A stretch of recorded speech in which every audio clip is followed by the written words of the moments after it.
Hello, my name is Swiss Bianco. In this video I'll talk about the Rough Rider Brown Stag Bone Folding Hunting Knife. It's a typical traditional design that was made in the USA for many decades. You have two main blades on that item. The one that I just did close and the other one looks like that. So the Rough Rider knives usually come in a pretty nice box. In this case, even with a magnet closure, the usual plastic wrapper that is in it. On the side we have some more information. There is the number, and of course with a sleeve. So those knives are made in China, but they have quite a good quality and a good price. This one here was less than $20 plus free shipping from Smoky Mountain Knife Supplies. They do have the free shipping from time to time, so with the tax it was like $22. That's amazing for such a big knife. We have a 440A stainless steel blade on it, both of them. Then we have some brass bolsters and some fake stag looking bone. This is quite likely a camel bone or whatever else cheap bone that they have in China for use on knife handles. But the quality of the jigging and the fitting is on this sample here, sample 1 of 1, pretty good. I could not select that. Usually if you would go by Smoky Mountain Knife Works, you could select at least the best or that one that you like out of a couple samples. So this is unselected, just what came, and the quality is rather good in fit and finish. I like it. There is no sharp corners on it. The scales are having a similar texture on it on both sides. We have the upside down Rough Rider logo put into it. The dyeing looks pretty good of the bone, so all in all it is pretty well made. Even inside the knife inside, maybe the camera gonna see that, maybe not. The springs inside are pretty nice finished there. I saw way rougher stuff from other knives.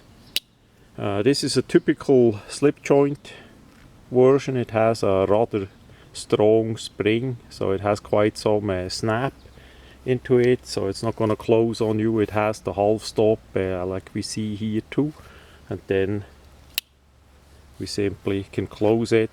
So for open and close we have each blade has two parts where you can grab it to open it up. I found that the part here closer towards the axis point are not usable to open the knife or use it that way. I always use the front ones because the spring is relatively strong.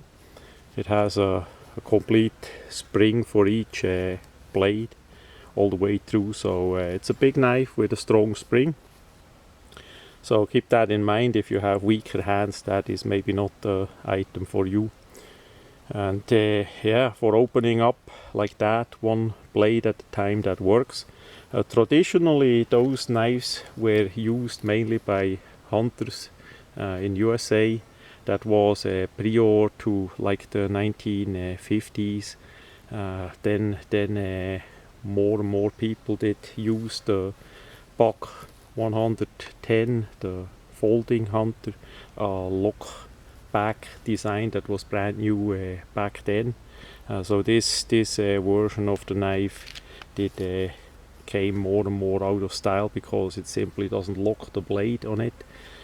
The size is also a little bit bigger than the 110, and of course you have two blades instead of one. Later on Buck knives did introduce the selector knife where you could change the blades, so that gives you a bit more option on different blades as well. So yeah, I wanted to test that style of knives out for quite a while, because it's traditional to see what is about it, about the non-locking blade, about the two styles of the blades, and so far so good. The item cuts pretty good out of the box.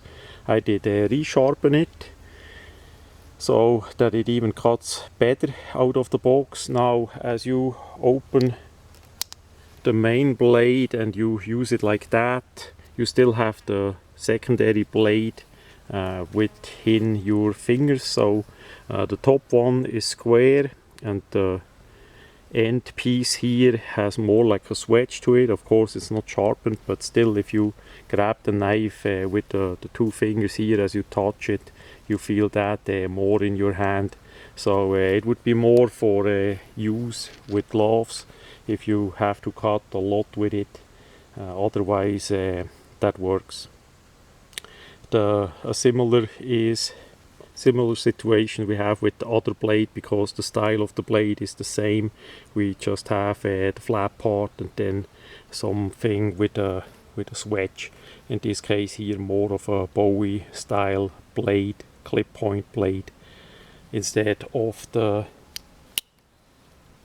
secondary blade that has more like a big belly for hunting style use of the knife. So that is also nice to whittle, because it's a full flat grind. The other one is not completely fully there.